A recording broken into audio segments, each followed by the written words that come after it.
abarundi uburundi turi mu bibazo, nubwo abenshi badashaka ko tubivuga, reka tubivuge, turi mu bibazo. Mbere rimwe na rimwe turagowe, turiganyira. None dutonze amasaha 3 turindiriye bisi tuje ngaho turi nahaza Imana ngo mukama ngo bimeze neza. Oya nukuri ubu bukene mbere na kakayeri kakabura, kandi twari kwakuramo n'akanyamuneza tukaba turibagira amagorwa y'uno munsi ko bishika tukakabura, duce tuvuga ngo byose bimeze neza.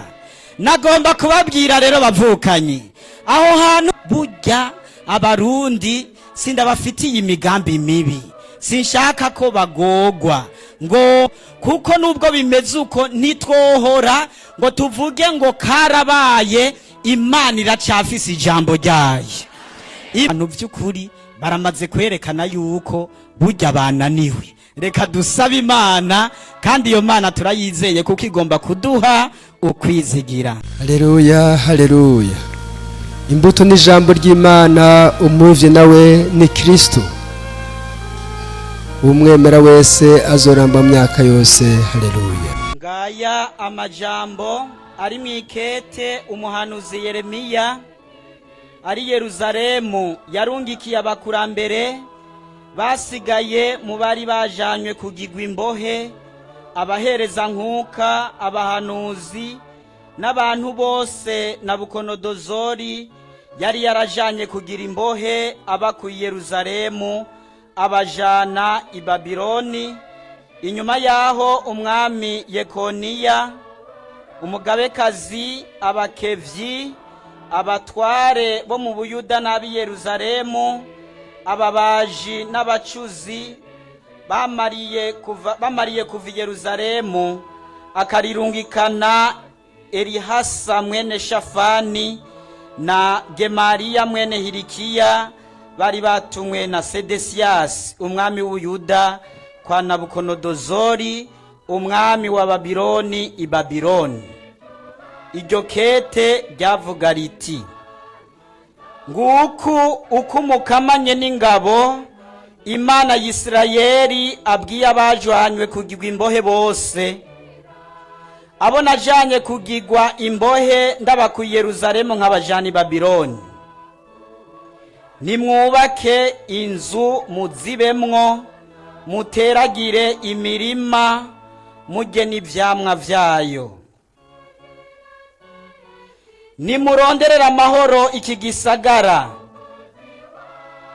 nabajanyemo kugigwa imbohe, kandi mugisabire ku Mukama kuko kiri mu mahoro namwe muzoba mu mahoro.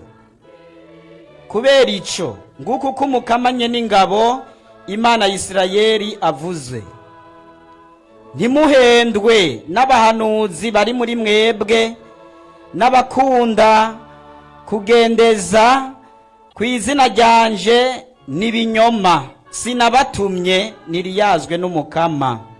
None rero nguku uko Umukama avuze: imyaka 70 niyahera muri Babiloni, nzobagendera ndabarangurire ijambo ryanje ryiza ry'ukubagarukana muri iki kibanza.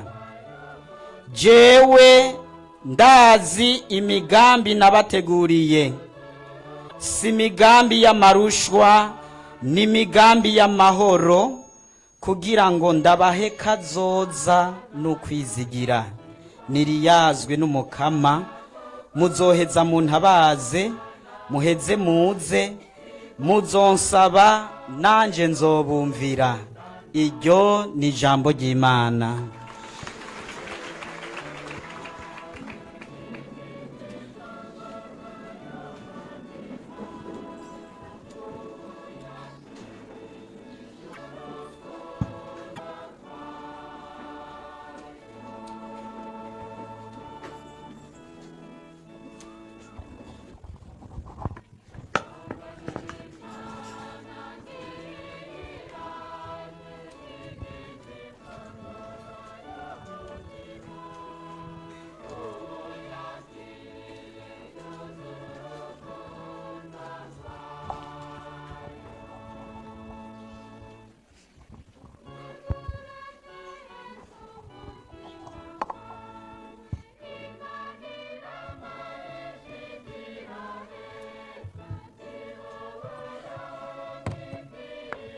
인고무tima 멜란다 인고루쿠노 위마나 인구두 무조아웨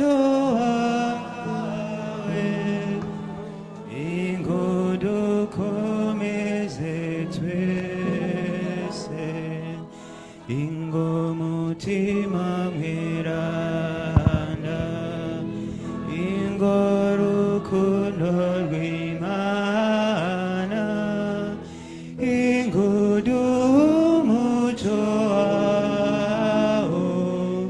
스와루무룬 딜리자고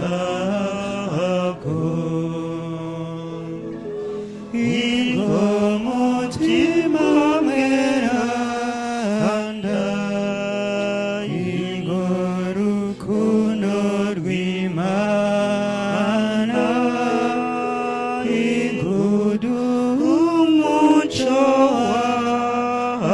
무조아웨 인구두 콤네세 twe세 bavukanye mwese ndabahaye mwiriwe ndabaramukije nifashishije aya majambo y'umutumwa Petero agira ati gira umugisha musangwe n'amahoro mu kumenya Imana na Yezu Kristu umukama wacu.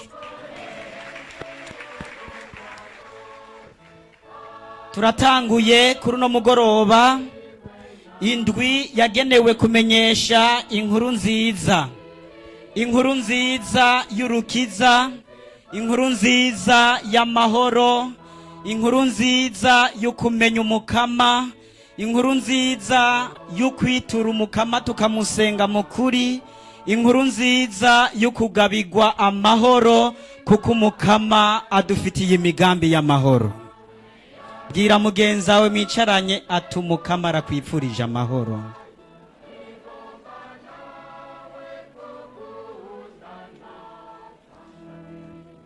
Egome cyane. Ijambo nyobora buzima canke ijambo ry'urufatiro rizodufasha muri iyi minsi tugiye gusamiriza no kwakira inkuru nziza iri muri kino gitabu c'umuhanuzi Yeremiya mu kigabane ca 29 akarongo ka 11. Jewe ndazi imigambi nabateguriye, si imigambi y'amarushwa, ni imigambi y'amahoro kugira ngo ndabahe kazoza no kwizigira. Amen. Murakeneye kazoza keza, murakeneye ko umukama abaha kazoza, murakeneye ko umukama abaha ukwizigira. Witegure rero kwakira rino jambo ry'Imana. Intangamarara ngomba kubabwira ibintu bibiri.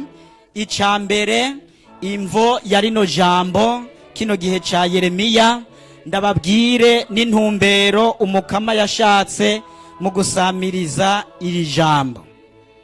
Igihe ca Yeremiya, Yeremiya ari mu bahanuzi babonye amakuba menshi mu buhanuzi bwiwe. N'umuhanuzi yatwaye nako yamenyesheje, yahishuye, yahanuye aciwe ko n'abami batanu bose. Yeremiya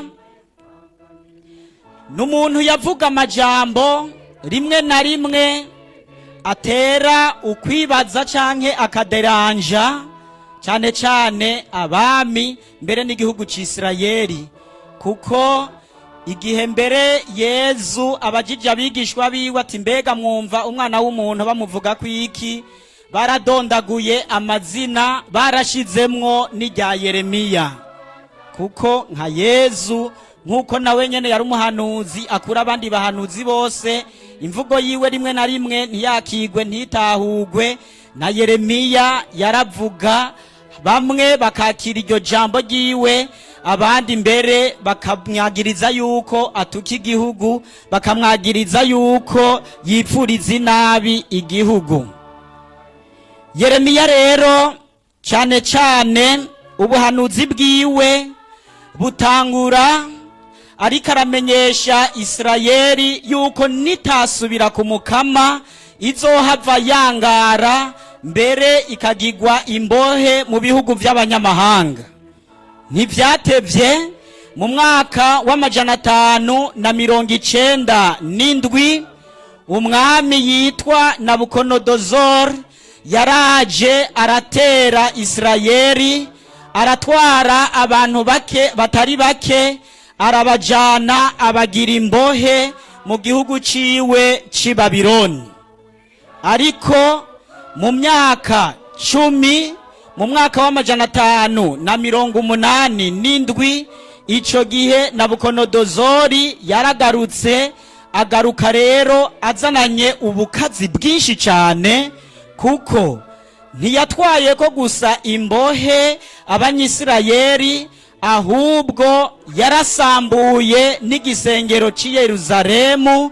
Abantu bose bakomakomeye, abantu bose bagifise utuguvu, uri umwami, uri abagabo, uri imisoro igikomakomakomeye, uri n'inkumi zishobora gukora canke abagore, abo bose yarabatwaye, yasigaye gusa abantu b'imicaca ataco bamaze. Muri ico gihe Isirayeli yarabonye amagorwa menshi i Babironi, kuko ntivyihuse kumukama abatabara, kuko baramaze hafi imyaka 50 bari muri ubwo buja i Babironi. N'umwami, mwumve n'umwami bamutwaye, ntivyari vyoroshe, harababa cane. Naha rero abanyisirayeli bari mu ubwo buhungiro barataye ukwizigira, mbere bamwe batangura kwidogera Imana.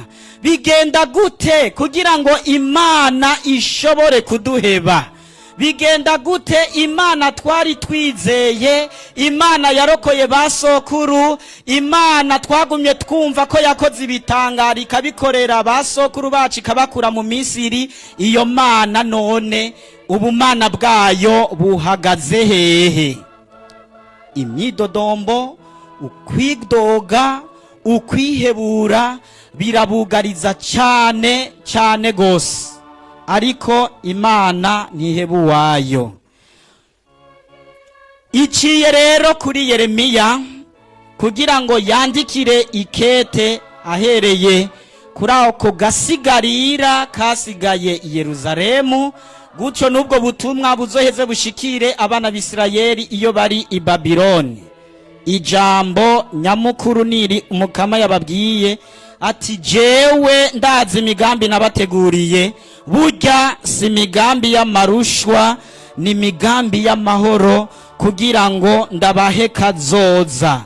Kahise kanyu gashobora kuba karagenze nabi, ariko ubu uye ngomba kubaha kazoza, kandi ndabahe n'ukwizigira, kuko ukwizigira kuratanga inguvu, kuratanga inkomezi ku muntu ari mu bibazo nk'ivyo. Tugire Kristo. Ngiyo rero intumbero umukama yashatse mu kurungikana iri kete Yeremiya, kugira ngo ashobore gushikiriza iri jambo. Iri jambo ntiriko rirabwirwa abanyisirayeli bari i Babironi. Uyu munsi iri jambo ni twebwe turibwiwe, ni twebwe abarundi turibwiwe, ni twebwe turi ngaha aye turiko turaryumviriza turibwiwe, ariko kandi iri jambo ribwiwe umuntu wese ariko arakurikira ino nyigisho aciye kuri Radio Maria canke ku bindi bimenyesha makuru. Abarundi, Uburundi turi mu bibazo, nubwo abenshi badashaka ko tubivuga, reka tubivuge, turi mu bibazo. Mbere rimwe na rimwe turagowe, turiganyira.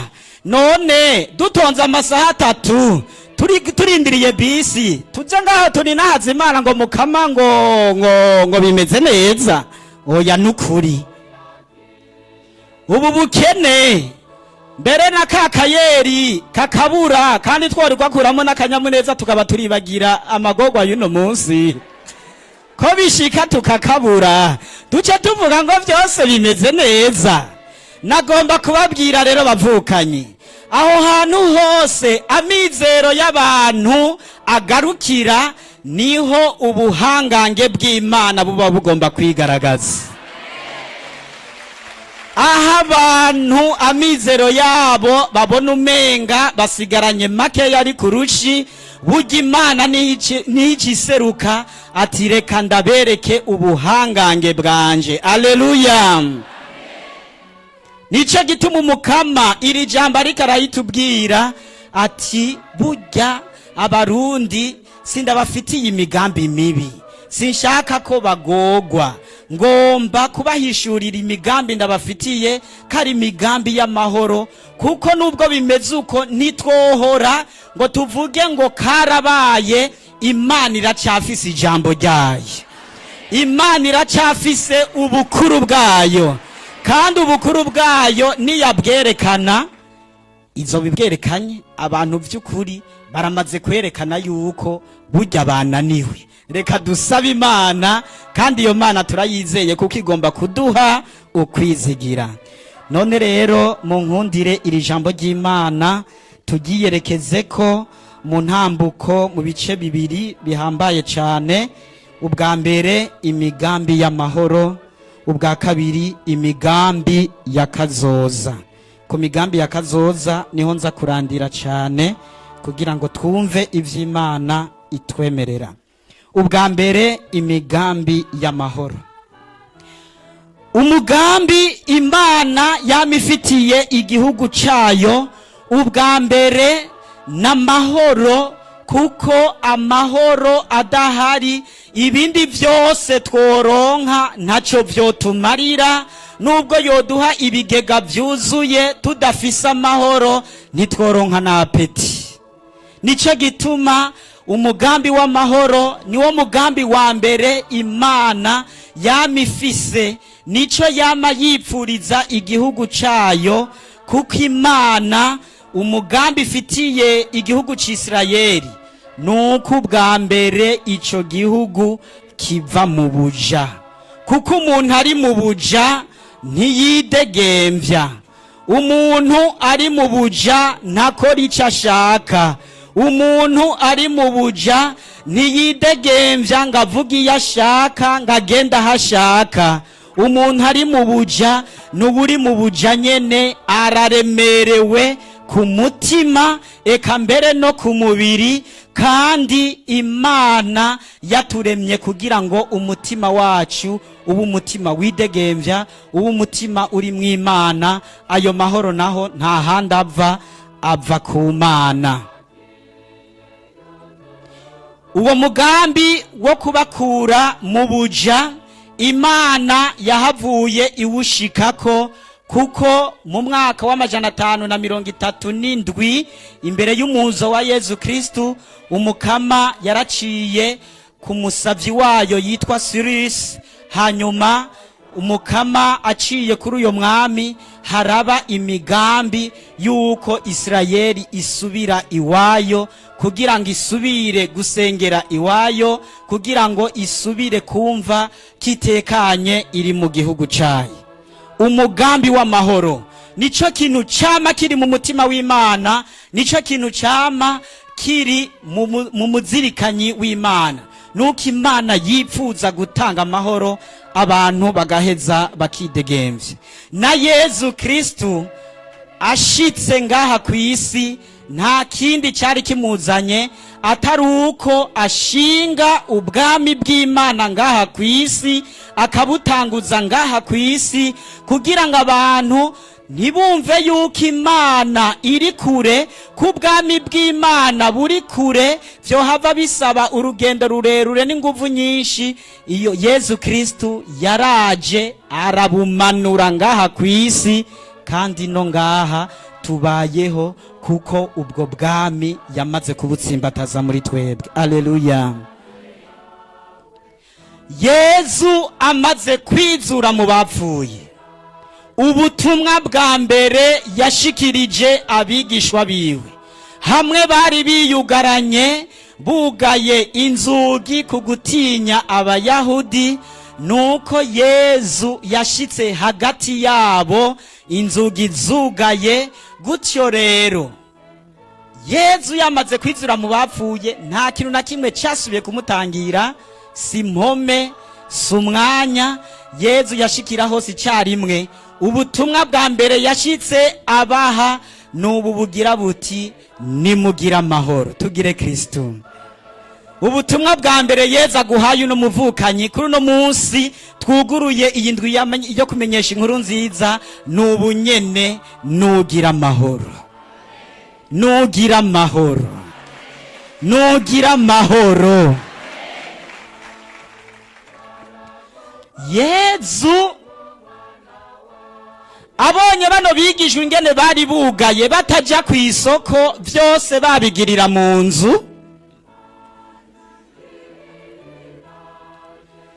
nta n'ibiro 50 yaja bagemuriye by'ubufu bw'ibigori, nta n'ibiro 5 by'umuceri. Ikintu cya mbere yabonye bakeneye ni iki? N'amahoro. Niwabona umuntu akwipfurije amahoro, umenye neza kazoba kwipfurije kubaho. Niwabona umuntu yirenganira uko nyene atakuramukije amahoro, uzomenye neza yuko atabuzima kwipfuriza.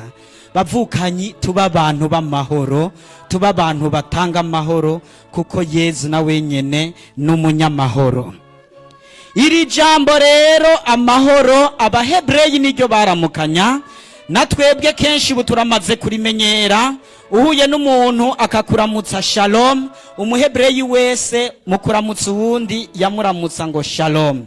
Si kuvuga gusa ko yogira umutekano muri we mu mutima, ariko ni jambo ku muyahudi ririmwo ivyankenerwa byose kugira ngo umuntu abeho atekanye, abeho anezerewe. Amahoro y'inyuma, amahoro y'umutima, amahoro y'ukugira amagara meza, amahoro y'ukuronka ibigutunga, amahoro y'ukuronka ibikubeshaho, amahoro y'ukuronka ibyo kwigisha abana, amahoro y'ukuronka ibyo gutunga urugo, amahoro y'ukugira mariage, amahoro y'ukugira kavoyage, amahoro.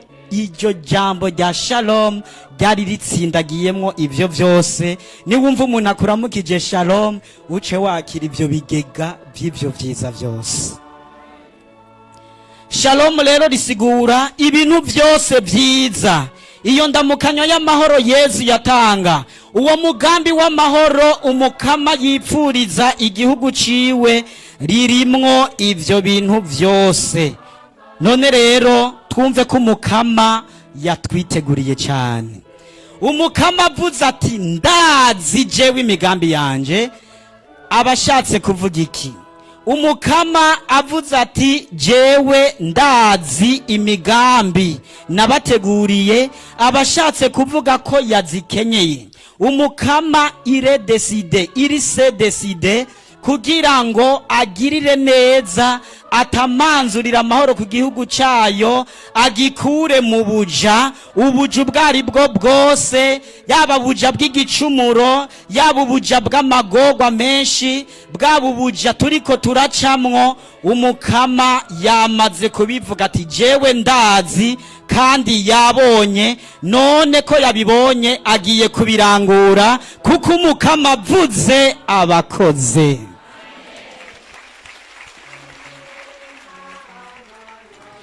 None akenshi iyo abantu babuza amahoro, iyo abantu babuza akanyamuneza, mubitegere neza, si uko baba babuza amahera, kuko hariho abafise amahera mugabo batanezerewe. Hariho abantu bafise ibyo kurya, eka mbere bafise n'ibyo kurya hirya y'ejo, mugabo badafise akayabago. Hariho abantu benshi, twebwe cyane cyane abasaseredoti, hari abantu baza kukwitura, wewe ukaguma ubona ingena yagayaga, ingena hibahiba, ingena ifreshere ziriko, ingena za mu muduga utigera ubura igitoro, ingena za yimanitse n'akakarato ka do. Wewe mu mutima ukibaza ati uyu muntu carakemutse basi, mugabo ugasanga mu mutima ati reka nibereho uko nari nibereyeho. amahera si yatanga akanyamuneza n'amahoro, nubwo kuwizigiye umukama ekada agafaranga karakenewe, mugabo akenshi abantu babura akanyamuneza, abantu babura amahoro kuko batitura batizigiye uwuyatanga ariwe Yezu Kristo umwami w'amahoro. Ndakwipfurije muvukanyi kugumana Imana itanga amahoro.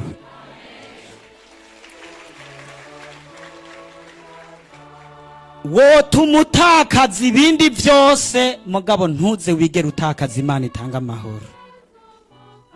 None kugira ngo ngumana amahoro nokora iki? Ibintu bine ngomba ko tuzirikana. Ubwa mbere, amahoro Imana ivuga, amahoro Yezu yaje kutumenyesha si amahoro asanzwe, si nk'aya mahoro tumenyereye. Mu nkuru nziza yo kwa Yohani ikigabane ca 14 umurongo wa 27, Yezu yabwiye abigishwa biwe ariko arabasezera ati ndabasigaranya amahoro, ndabahaye amahoro yanje, sindayabahaye nk'uko abisi bayatanga. Oya, kuko umuntu wo kwisi arashobora kukuramutsa amahoro mugabo atayakwipfuriza. Mugabo Yezu avuze ati ndabahaye amahoro by'ukuri abayatanze. None rero twumve yuko ubwa mbere, ibanga rya mbere, ibanga ry'amahoro nuko aya mahoro wo kwa muyarondera kwa Yezu. Nico gituma mu nkuka ya misa imisi yose twama duvuga iri jambo ry'amahoro, iri jambo rya Yezu. Ndabipfurije bavukanyi gukunda gose inkuka ya misa, kuko inkuka ya misa yamivyara igatanga amahoro isi idashobora kuduha, kandi n'isi idashobora kutwaka. Ayo mahoro rero nubandanye uyazigama kandi uyaronkere muri Yezu Kristo. Ubwa kabiri, n'amahoro kugira ngo ushobore kuyagumya, ushobore kuguma uyazigamye, nuko witandukanya na shetani. Yezu yagumije amahoro kuko nta kintu na kimwe yapfana na shetani. Yaguma mwisezerano na Mana Data, yaguma mu bumwe na Data, akarondera umwanya wo gusenga. Nico gituma shetani itigeze imwaka ayo mahoro. Iyo ufisi vya shetani nta mahoro ubironkana. Nubwo wogerageza kuyirukana, ikibanza kugusaba ivyayo. None ushaka ngende njahe? Banzumpe inzigo yanje, banzumpe ishari ryanje, banzumpe ako gaheko kanje, banzumpe izo fodokima, ubwo bubeshi ubanza ubumpe, niho nshobora kugenda. N'ahandi hoho ugifise ivyayo ntibikunda. Nubwo ugenza gute, nubwo ugerageza ukagerageza kwiha amahoro, ukimahoroniza nk'uko dukunze kubivuga muri no minsi, eka by'ukuri ayo mahoro ntafata, ntashemeye, ntaragama. Hari umuntu umwe yigeze kuza kunyitura ambwira ati Pati, jewe ngeze habi cyane gose, kuko yari yarabuze ico muha amahoro. Yaragerageje araba mu bicumuro, arakorora inda nyinshi. Hari hageze mu gihe aza kuryama yabanza kunywa icupa rya whisky, akumva umenga kugira ngo asinzire yonywa ako kayoga, kandi karamufasha buke buke agaca henuka. Mugabo ako kayoga gaheze yaca yikangura agasubira kumva vya bindi. Vyabaye ngombwa ko umuntu amufasha kugira urugendo kugira ngo ivyo bintu yagiyemo vya shetani avyiyambure, kandi amahoro yahavuye yaronka, kuko Imana idufitiye imigambi y'amahoro.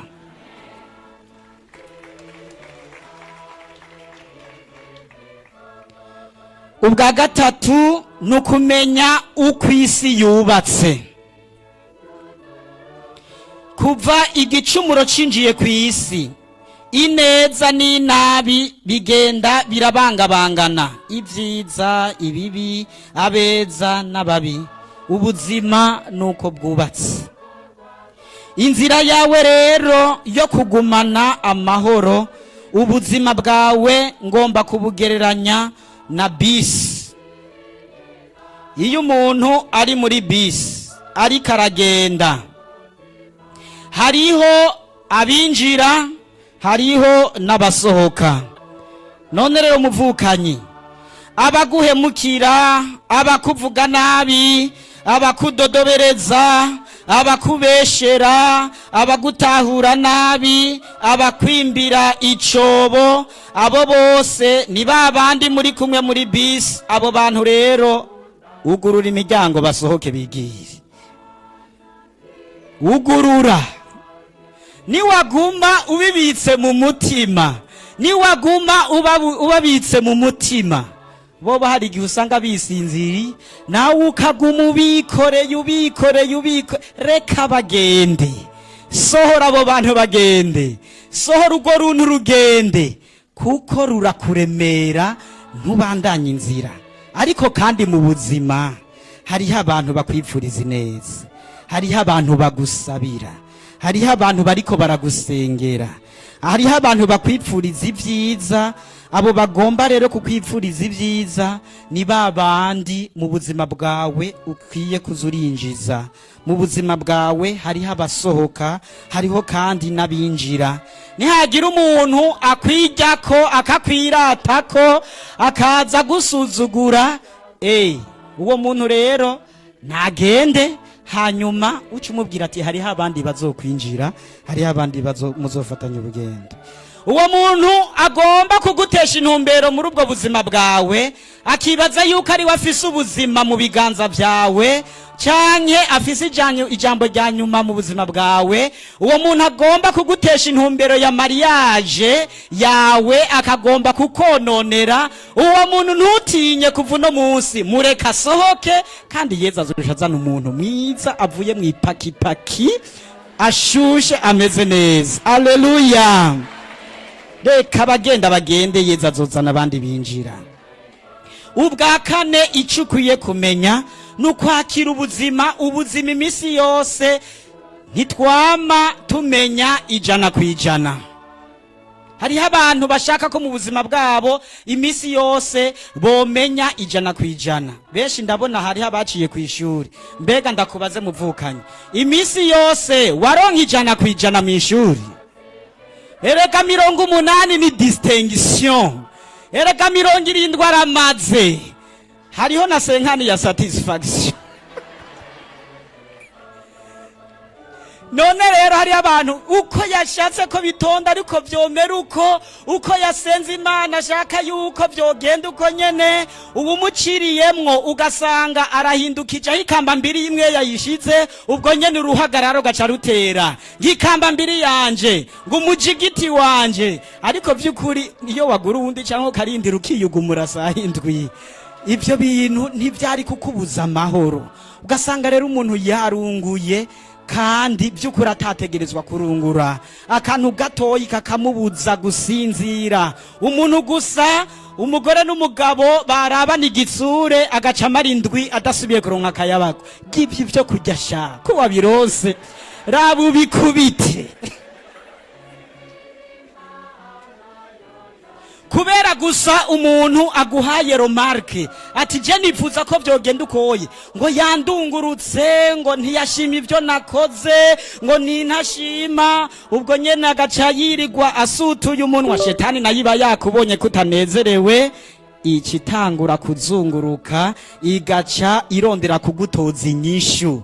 Kandi shetani igutoje inyishu, igutoza inyishu zitarizo, zo kwihora, zo kubyimba nk'umukate wa burangeri, byo kugira gute kutasubira kuvuga, byo kuraba hirya abarengero n'abaseruko. Murabizi hahandi ukikumira amezi n'amezi kubera akantu gatoyi. Muvukanyi, menya ko mwishuri utaronka 100%, ivyo uronse wamubishima. Ivyo turaza kubigarukako.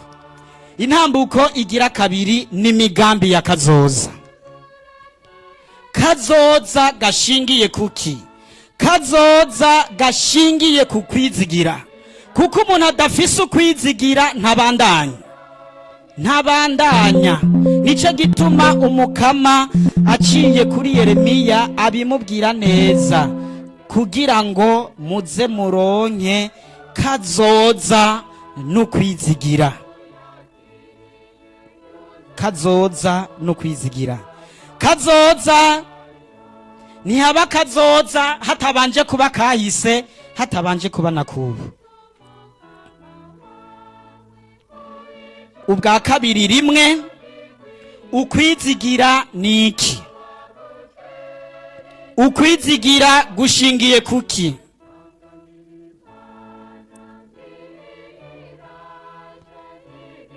Ukwizigira nuko kwipfuza ubuhigwe, nuko kwipfuza kumererwa neza, nuko kugumana igisharara cyo gushikira iciza, cyo gushikira ineza.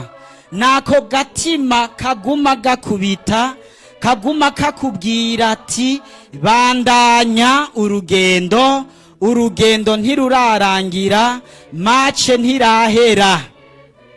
Ubuzima bwacu bumeze rero nk'urukino, urukino rw'umupira w'amaguru canke rw'amaboko.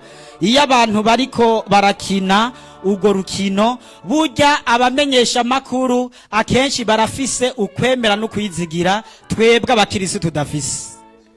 Iyo umugumwe wamaze gutsinda ibitego bibiri nko mu rukino rw'amaguru, abamenyesha uwo mupira ntibigera bavuga ko urukino rurarangira ifirimbi ya nyuma itaravuga.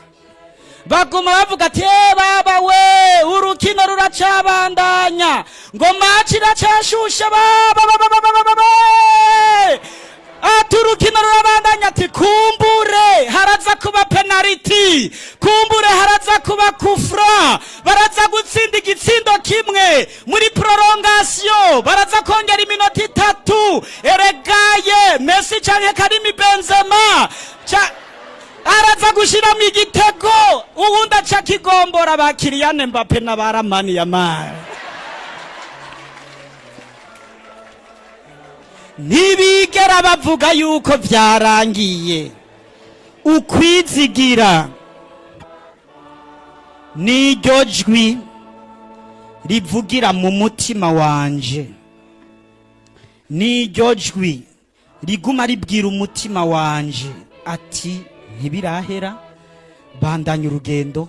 Iyo ngeso rero y'ukwizigira, iyo oye iva ku Mana, ni Imana yishira mu mutima wacu kugira ngo igume idushiramwo ico gishika, ico gisharara cyo kumva yuko by'ukuri urugendo rukibandanya. Ukwizigira nuko, ukwizigira no kugereranya. Hariho umuntu izi sandugu dushinguramwe abacu zitaraza za kijambere n'ubuhinga bwa none n'iterambere riguma riza.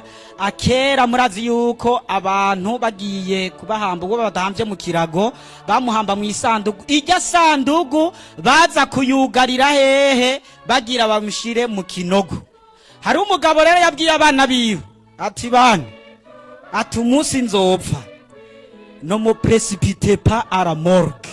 Ati ntimuze munyarukane muri morgue, kuko murabanza mu ngumana iminsi 3, harigiye wosanga nihindukije ugasanga sinapfuye.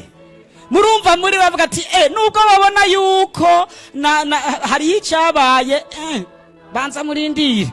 Ukwizigira yaragufise gatoya ati harigiye uzosanga ntapfuye. Bariko baratera inkuru muri no minsi kubera ututuyoga twagiye turabura. Hari gihe umuntu usanga yanywa kayeri, uno munsi akakabura gaca vuvutira kakabeshu canke ugasanga nywa zose. Hari uwo mperutse kubona mu rubanza bamubwiye ati inzoga zaheze, kandi yarakunda inzoga cyane. Baramaze ati inzoga zaheze, aca babaza ati none musigaranye iki? ati dusigaranye ifana ngo pfa kuzana.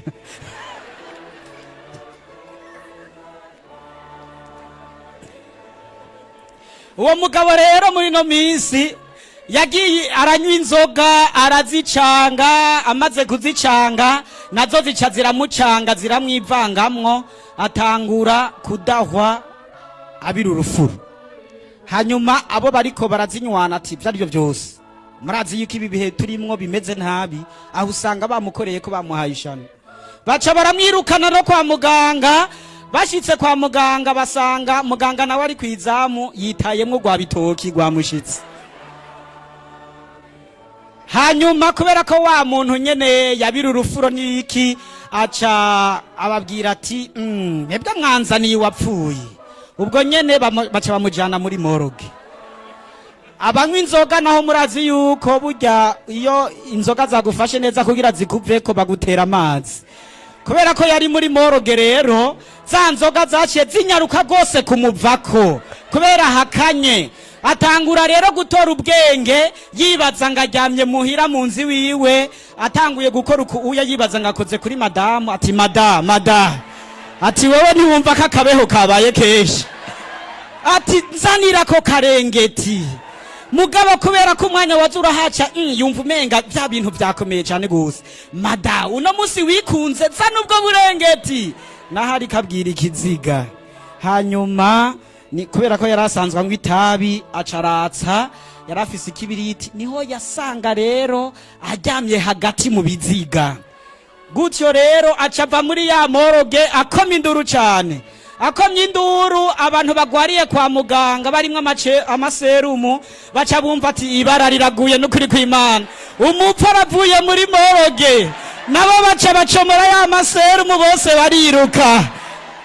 Ntimumbaze vyakurikiye ngo mugango baraciruka, nimwababona muri ababisaje mu kwiruka wobeshera Francine niyo nsaba. Kwizigira rero nuko kuntu wumva vy'ukuri ko Imana ifise ijambo no ku rupfu, ifise ijambo no ku rupfu.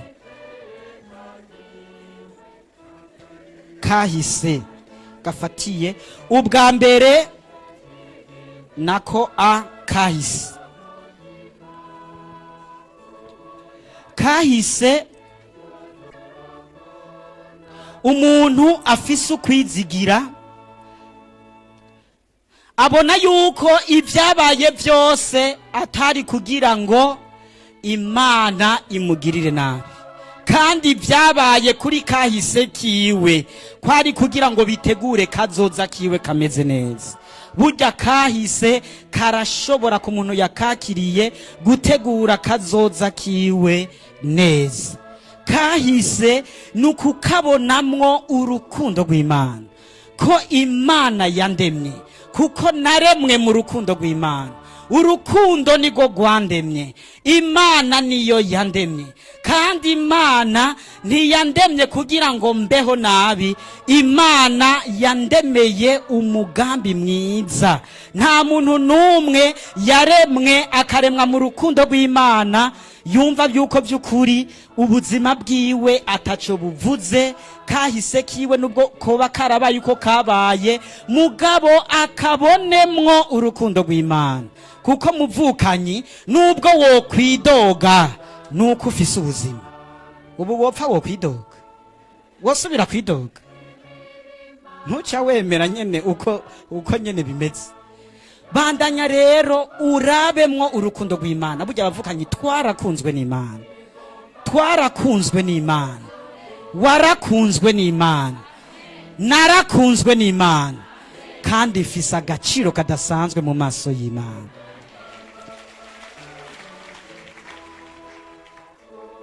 Egome cyane. Ako kahise rero gatuma kagutegurira guhangana na kubu, ugahangana na kazoza, kuko ufise Imana. Utaragira Imana nta kazoza wigera ugira, nta kazoza wigera ugira, kuko ntushika. Pawulo mweranda yarabivuze cyane mwikete yandikiye abanyaefezi mu kigabane ca kabiri umurongo wa 12. Abanyaefezi mu kigabane ca kabiri umurongo wa 12 ngo muri ico gihe mutari bwaronke Kristo mwari mwaraciwe ku bwende gihugu bw'Isirayeli kandi ko ataco mwapfana n'amasezerano y'umuhango nta mwizero kandi nta mana mwari mufise kuri iyi si. Bisigura yuko bataragira Kristo batarahinduka nta mana bari bafise kandi nta n'ukwizigira bari bafise, kuko ukwizigira gutangurana n'Imana, gutangurana no kwakira Yesu Kristo hanyuma kazoza kagaca gakurikira. Ndabatumiriye rero bavukanyi, shetani mu kuduhenda iguma itwereka gusa kahise kibitagenze neza. Hariho byinshi byakozwe byiza bituma tubona ko kahise kacu kari mw'Imana kandi kahise kacu k'Imana yagashizemwo umugambi. Ni kuguma ndondera uwo mugambi. Ndabashingira intaye gatoyi kuri kahise kiwanje. Jewe nitwa Ntakirutimana. Iryo zina nararibajije mama, kubera iki wanyise Ntakirutimana? Arambwira ati wewe mwana rero, wewe mujya igihe nari ndagushaka cyane, kuko jewe ndi imfura par participation, kuko mama yagiye kundonka kubugira gatatu, babiri imbere yanje, shetani ntiyashaka ko babaho. Hanyuma rero mama andonka yakanuye amaso, hageze kuja kwa muganga ku ivuriro ritoyi hariya aya nsanzwe mvuka muri paruwase ya Rugazi. Kwa muganga barafyirigita ivyabo biranka ko ndengana, hanyuma biba ngombwa yuko bagira transfer ngahi Bujumbura, kuko burya jewe burya navukiye Bujumbura.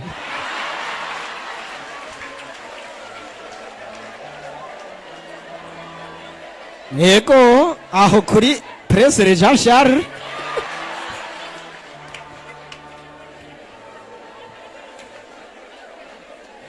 Hanyuma mama baca bamugirira cesarienne, yataye ubwenge yarushe, iyumvire kuva hari y'Ibubanza ata modokari ataki, na jewe byukuri naracotse hari. Hanyuma maze kuboneka nyokuru yari yaherekeje mama arabutse, acaramubwira ati erega wabyaye. Aranka kuvyemera, nabyaye, oya ndazi naruhiye ubusa. Ati wabyaye, ati nabyaye, ego. Mama cavuga ngo Ntakirutimana. Hanyuma avuze ngo Ntakirutimana baza kubibwira papa, papa nawe agiye kuraba nga mukeze, aca abanza gafatwa n'umuyaga nkuba. Murumva rero mu nyuma mama ndamubajije nkumva ivyo vyose, naciye mbona yuko shetani tashaka ko mbaho ngo mbe patiri. None ubu ndi patiri, ndavuga horana umukama mukitabiriza mwese. Ako kahise kanje nubwo hoza ibintu bimeze gute, canatura ati Ntakirutimana. Uko bigenda kose n'ibintu bike vyontera ubwoba. Kuri iryo zina ndavyaho Imana yankuye niyo kahise, bituma nakazoza nshobora guhangana nako, kuko nguma mbonamwo urukundo rw'Imana. Hanyuma kubu, kugira ngo umuntu abe muri kubu, naho nyene aguma araba ko ngeze ngaha, ko genze ngaha, erega biracashoboka. Ko ngeze ngaha ni kuvuga hariho wa mugambi w'Imana ukibandanya, hariho gwa rukundo rw'Imana rukibandanya. Kubu nayo nyene irampa umwizero, ukampa inguvu. None rero sinshobora gukengera kubu kanje. Kubu uyaho Imana ishikanye nca ndakakira nk'ingabire, nkakakira nk'ikado. Lo preza ni kado Imana impaye, kuko ejo nta garanti fise, kuko ejo sindahagaba, ngaba aha ayimana impaye. None rero muvukanye nawe ntuze kunebagura ngo kubukanje uko bimeze kose ngo ubone yuko ari ubusa, ubone ko ubuzima ataco bumaze, vyose si ubusa, kuko uno munsi urashobora gusinzira, uno munsi urashobora kuronka ubwo ucumbisha kumwe, uno munsi urashobora kugura igitoro kuri magendo, uno munsi urashobora kwikubita mu buhumuza ugasanga urahumurijwe. None rero ivyo vyose ntituze turaba ngumenga vyose n'ubusa, vyose si ubusa. None ga muvukanyi kuno munsi waramutse, vyose n'ubusa, vyose n'ubusa, vyose si ubusa. Uno munsi ushobora kugira pipi canke kaka ukagira gute, aho wovuga ko ari ubusa? Urabaza ubutabigira wumva ingene bimeze. Ivyo vyose bigishoboka, ntubibone ngo unebagure, nyambara ako gasigarira, ako nyene nikimana izoherako nikizofatirako kugira ngo ishobore gushikira ya migambi ya mahoro na ya migambi ya kazoza. Udafise kubu imana icihera he, icifatira he? Ubwo buzima ufise ni kapitali, n'umutahe ukomeye kugira ngo imana ihere ngaho nyene ikubakire kazoza, ishikize ya migambi y'amahoro, igihe mahoro na kazoza. Aleluya. Dufatire kuri Yobu. Yobu vyose vyamuvuyeko kandi yarafise byinshi, muze musome, yarafise byinshi, abakozi, abakobwa beza, ngo Yobu yarafise abakobwa beza kabasha, yarafise ivyo byose biramuherako, yarafise amashamo, ibitwazi ng'ibihumbi 3. Ico gihe ibitwazi twobigereranya na mwaye yo kwiyunguruza, yo kwiyunguruza. Ni kuvuga wewe honyene hari gihe usanga ufise akamodokari kamwe, wumva imana ntiraheza kuvuga. Bajya abantu bakwanka canke bakwipfuriza nabi kubera ufise akamoto kamwe, babwire bati nabado ijambo ry'Imana, imana ntiraheza kuvuga, nyaburi izoshikiza amashamo ibihumbi 3. Abiyahura bazoba biyahuye. Mugabe ivyo byose bimaze kumuvako, byose bigahera bigahera bigahera bigahera bigahera bigahera bigahera, kugasigarira imana yamusigiye, niko imana yafatiyeko kugira ngo imushumbushe incuro bya bindi shetani yari yatwaye yibaza ngo azoca atakaza ukwizigira. Aho nyene mwumve yuko imigambi ya shetani kuba tukiri ngaha gusa yaramaze kweshuwa, shetani yaramaze kunanigwa, shetani yaramaze gutsindwa, kuko ngo shetani imeze nk'umusuma, iza ije gutikiza, iza ije gusahura. None kutarasahurwa ubuzima, yumva yuko shetani yamaze kunanigwa, igisigaye ni imana ifatira kuri kagasigarira igaheza ikazamura. Kazoza sindakarandirako cyane, murazi yuko kazoza nuko kumva yuko dukunzwe, kumva yuko urukundo rw'Imana rukihari. Kazoza umuntu yumva kafise kazoza mu gihe akunzwe, adakunzwe ntibikunda, aca yumva yuko yanswe. Ni hamwe tubona rero abiyahura, ni hamwe tubona abiha umugozi, ni handi tubona bwa bundi ubuzima ko bwansi. Bamvukanyi, ubuzima buryoshwa n'urukundo. Umuntu nkuko Papa Yohani Paulo wa kabiri mweranda yabivuze, umuntu yaremewe gukunda no gukundwa. Iyo adakunzwe canke ngakundwe aba ari kumfiro, aba ari kumfiro. Ibyo tuze turabizirikana cyane. Ubwa kabiri, ukwizigira gufatanywa. Aha ndiko ndavuga kabiri, rimwe nahejeje kwizigira niki nico bidufasha muri kahise kubona kazoza. Kabiri ukwizigira gufatanywa n'izindi ngeso zibiri z'ukwemera n'iy'urukundo. Ukwizigira gufatanywa n'ukwemera n'ukwizigira n'urukundo. Ukwemera nukwemera ivy'Imana yahishuye, twemera ivy'Imana yahishuye, ibihishura iciye ku ijambo ryayo. Muvukanyi, twavyize ko bari mu ihwaniro kaminuza, ijambo ryahishuwe n'Imana, ijambo Imana ivuga ukuryemera vyama bitanga ubuzima. Urahamagariwe nawe umuvukanyi kwemera ivy'Imana ihishura. Ijambo ry'Imana rivuzwe hajya Imana ibitanze ubuzima bwayo, kuko Imana mu kuvuga irivuga igatanga ivyayo vyose. Ukwemera rero guhagaze kiri jambo ndaribwiye kuryakira nk'igi wawe, ukuryakira nk'uko atoba ari indome gusa zivuzwe. Oya nyabuna ukwakira uwarivuze, kandi uwo nawe akwiye kwemegwa, kuko uwarivuze si umuntu ngo abeshe n'Imana. Aleluya. Ukwemera kandi ivyo ekleziya, uko kwemera ni ekleziya ikudusigurira ijambo ry'Imana. Ekleziya iraryakira ikaridusigurira.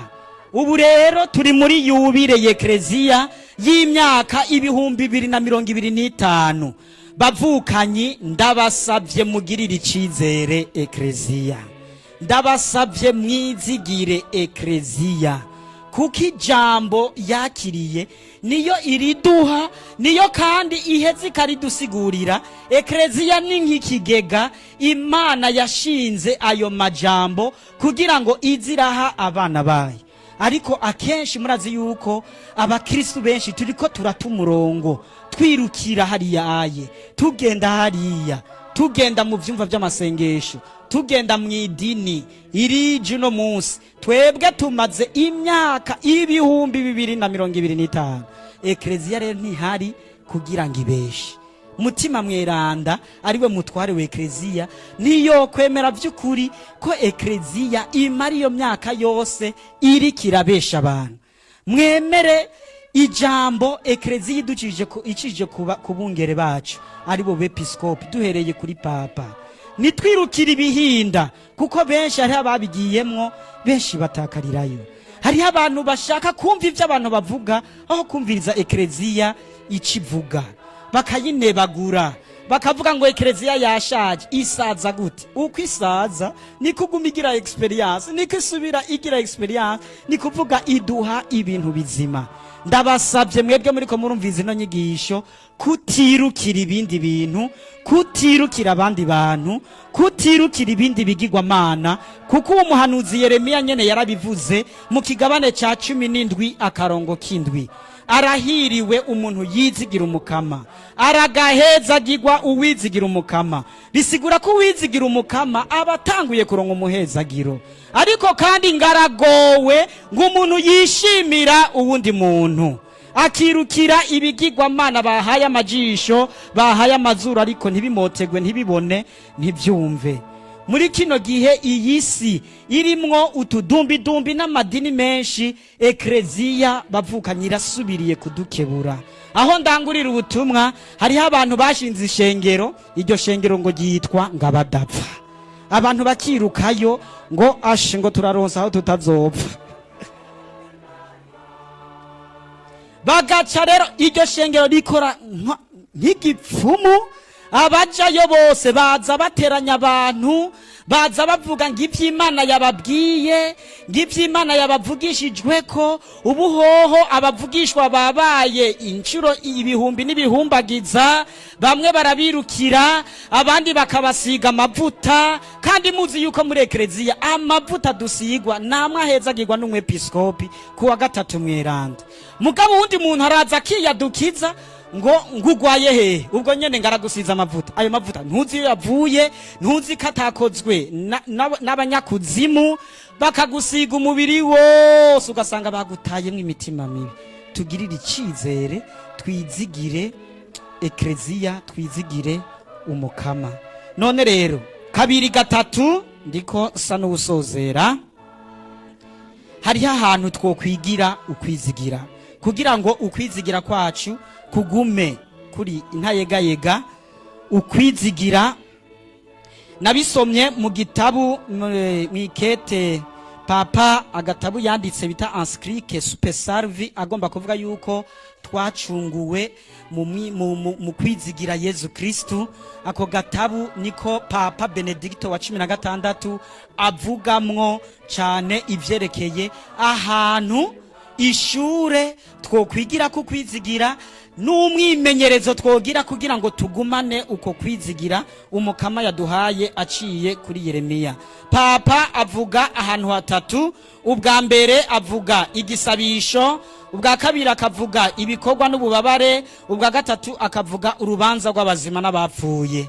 Ubwa mbere avuga ahantu hambere umuntu yigira kwizigira, avuga yuko ari gisabisho. Mu gisabisho niho nshobora kuyagira Imana ivyanje, niho nshobora guhura n'Imana nkakirurutsa umutima nkayibwira ibintu ntoshobora no kuyagira abandi, kuko turafise ibyo tubwira Imana muri adoration canke mishapure canke mu yindi nevene. Iyo turiko turasenga tuba turiko turakabura uko kwizigira. Nimba Imana igomba kuduha kazoza n'ukwizigira kugira ngo tugumane uko kwizigira, turakeneye by'ukuri ico gisabisho, aho nshobora kwiyumva, aho nshobora kugenda, aho nshobora kuvuga ivyanje nkabiyagira Imana, nkabwira Imana ata wundi muntu amvangiye canke uwundi muntu noshobora kuganyira, nkaganyira Imana yanje. Aho hantu harahambaye cyane gose. Ubwa kabiri ni gikorwa n'ububabare. Igikorwa gikozwe neza, urumva ko gihaye umuntu amahoro. Igikorwa gikozwe neza kiradukingira, ariko kandi kikadutagatifuza. Mu bikorwa nagomba kubabwira nivyo Imana igomba kuduha amahoro, igomba kuduha kazoza. Mugabo ivyo bintu iby'Imana, iyo migambi y'Imana ntibizokoroka ngo bidukorokereko nk'akamashu. Imana irakeneye kuza turimenyereza udukorwa duto duto twiza, kuko ako gakorwa ndagakoze karantagatifuza. Kandi nagomba kubabwira abavukanyi, Imana ntabwo yigera ihezagira amajambo, Imana iguma ihezagira ibikorwa. Aka gakorwa nakoze gaca kabura muri wewe ukwizigira, ukumva by'ukuri ko wobandanya ukora neza. Abanyeshuri iyo bize bakaronka amanota meza, baca bumva umenga bogira izindi nguvu zo kugira ngo babandanye biga, kugira ngo babandanye batera imbere.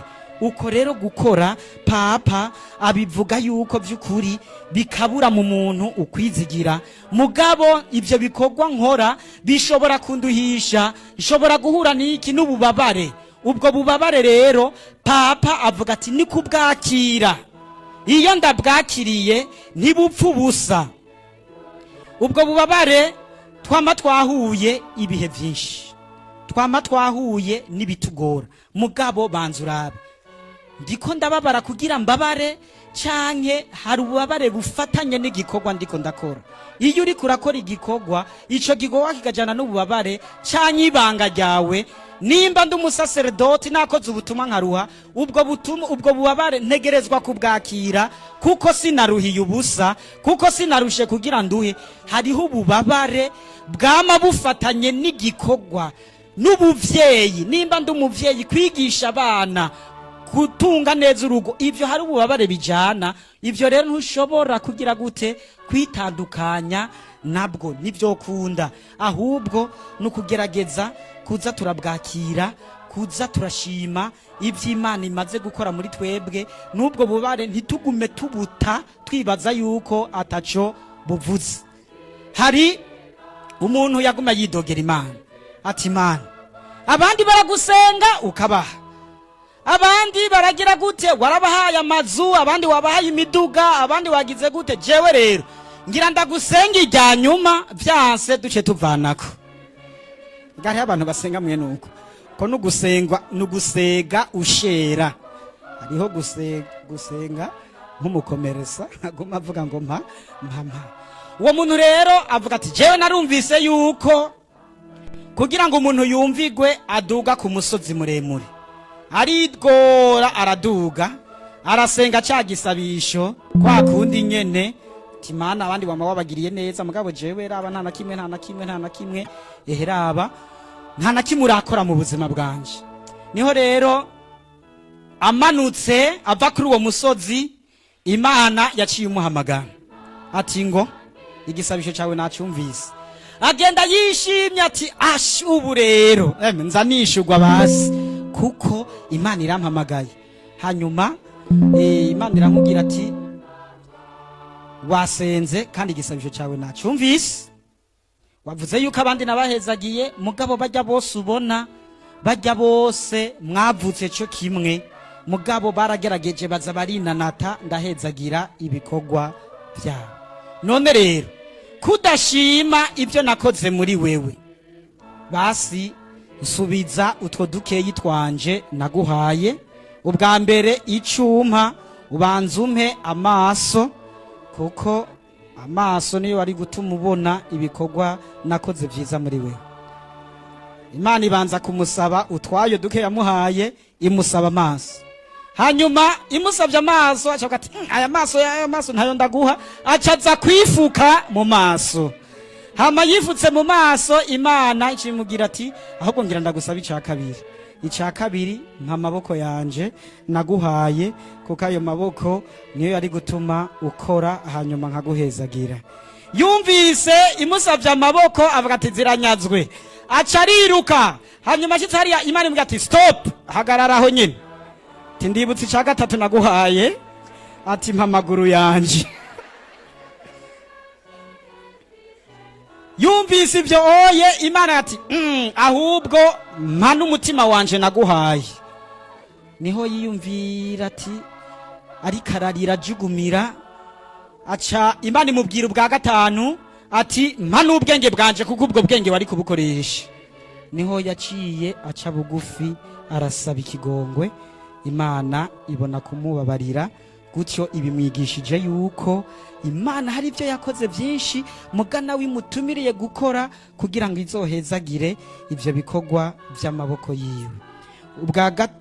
Kuri ubu bubabare nyene, umwanditsi yitwa Pascal Blaise n'umuhinga yavuze ati ububabare, ubuzima bwacu, ububabare numukate utigera ubura ku meza y'abazima.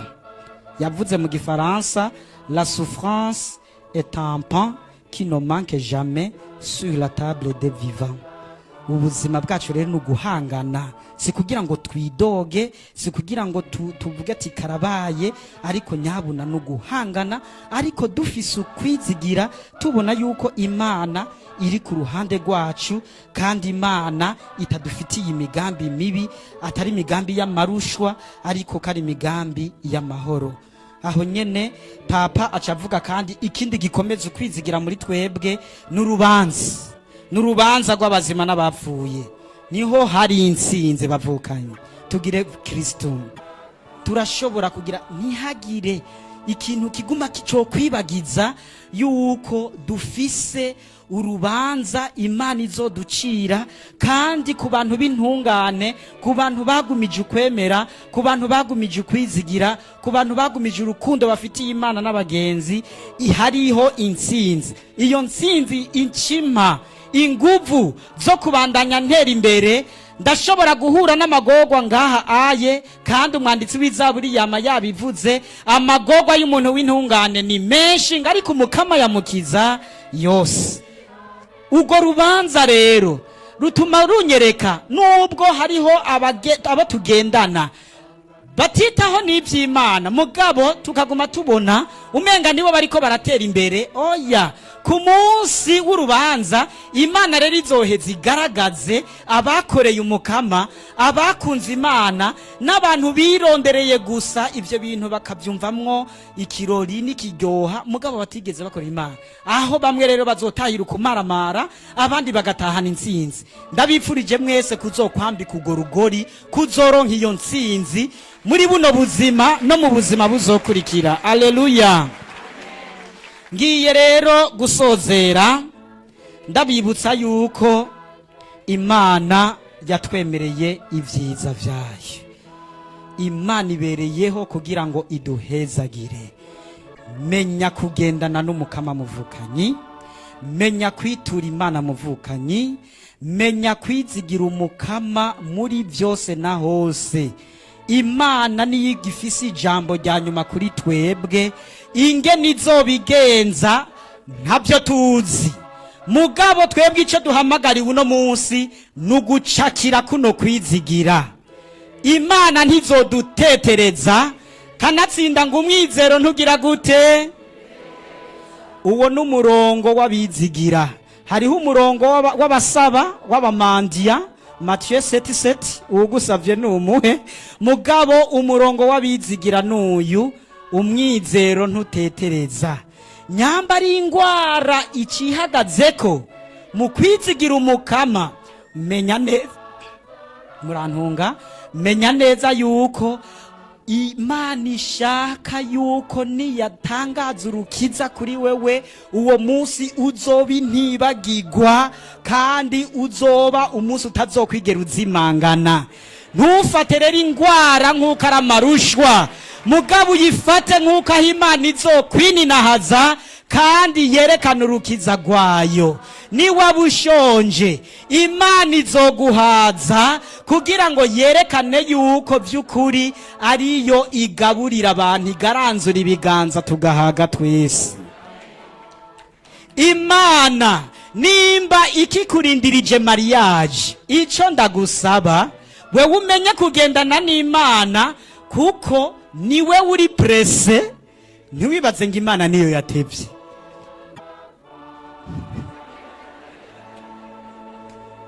Niwe ugomba kwihuta, wihutisha Imana. Mugabo Imana yoyo, Kowereti avuga ngo Imana ikora ikintu cyose ciza mu gihe cayo.